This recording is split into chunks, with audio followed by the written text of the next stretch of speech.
Hey there! Welcome to another Speedpaint journal by St. Linthoria. Welcome to my mind. So, at this point, we're now in May, okay? And I just re-listened to the transcript for the first part of this journal. And what struck me about listening to that, it's all true. It all is absolutely what I was feeling in the moment. But what struck me is that I kept saying, I hate this. I hate myself when I'm on these meds.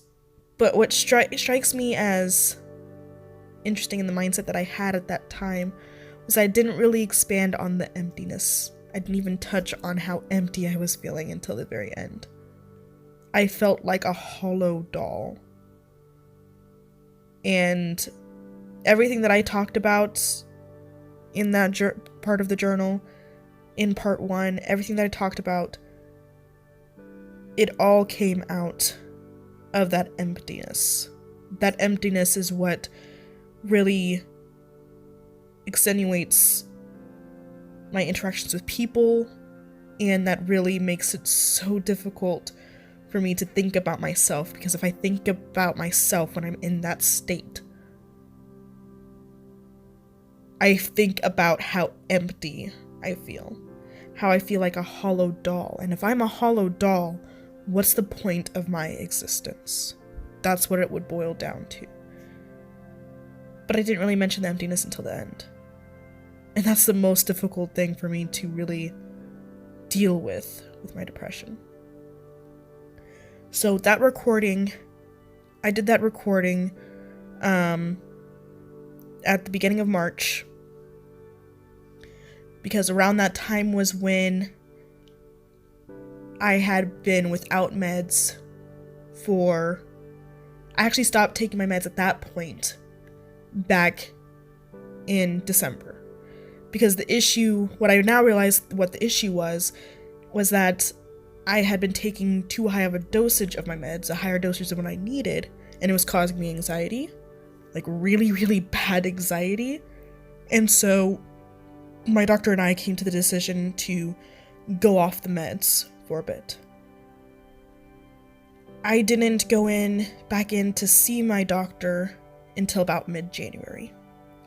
At that point in time, I was starting to feel low, but I still had the meds in my system. Like, it was still affecting me. We decided to try a new medication at that point in time. From mid-January to about end of February, I slowly declined. And that decline sped up around mid-February because my dad passed away on February 6th, close to my birthday. So that was a bad week in general for me, but I understood that would be a bad week for me regardless of if I was on meds or not, because that was the first year anniversary of my dad's death. Now, I didn't feel super bad after it because I was given an amazing birthday dinner and the opportunity to speak with my family members about how I felt about things. So I felt uplifted, and that carried me through about a week or so of February. So about mid-February, that's when the decline started to kind of steamroll and pick up speed. And it got harder and harder for me to get out of bed. And I just felt extraordinarily lonely. And that's when the emptiness started to grow, until it was all-consuming. And as I mentioned before, I felt like a hollow doll. I felt like one of those Russian dolls. Can't remember what they're called, but one of those Russian stack dolls. The biggest Russian stack doll with nothing in it. That's what I felt like. And I hated it, and I hated myself for feeling like that. I hated myself in that moment for needing to have medication to do anything. Now, when I started to feel like that, like I talked a little bit about how I would force myself to draw and how I listened to Speedpaints to try to motivate myself. In reality, I was using the Speedpaints to make my mind think creatively. I didn't actually have any motivation to draw at the time. I started to do the Magical March challenge, but gender swapped. And I focused solely on doing that challenge for most of March while we worked out my med issues. For most of March, I focused on that, and I was able to just crank out drawing after drawing after drawing for this challenge, which I had never done before. And I was only able to do that because I had no desire to do anything. So I chose something to do. And I chose that because I felt proud of finishing something. You know? Like, it required hard work, but it also gave me an immediate payoff, pretty much, where I was guaranteed to finish a drawing or two in a day. Because I wasn't really going to work. Because I felt empty. And I was genuinely scared that if I had a bad reaction with a customer while I was feeling empty, one or two things would happen. One, I would not provide enough empathy because I work over the phone with customer service in my particular job, my particular company. It's very big on showing empathy to customer issues. So if I didn't do that, and I was caught not doing that, that would be a huge thing. It would become a huge thing. Especially if it happened consecutively. So my first worry was that would happen, that I would not be showing any empathy over and over and over again and get bad scores and stats and things like that because of that and be talked to because of that. Or number two, I would get that customer because you're guaranteed to get at least one per day, honestly, that would straight up tell me that, no, you don't care. And like, I get told that again at least once per day. And sometimes, yeah, I don't care.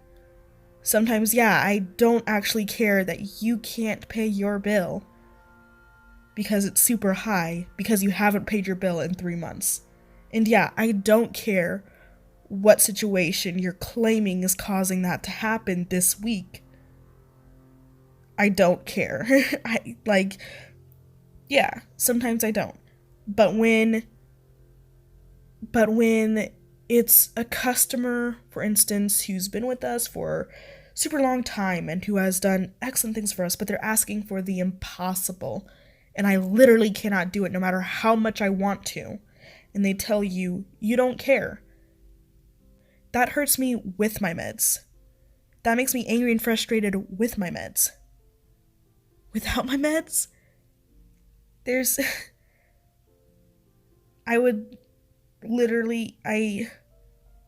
would probably drive me to have suicidal thoughts, honestly. And I say I don't know for sure because I'm not in that situation anymore. I'm on my meds now. I feel normal now. And it's like a night and day difference.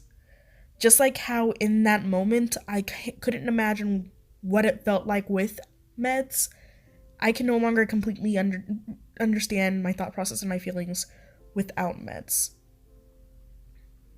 I remember what it felt like in the same way that I remember what the Bible says, or I remember what happened in Harry Potter.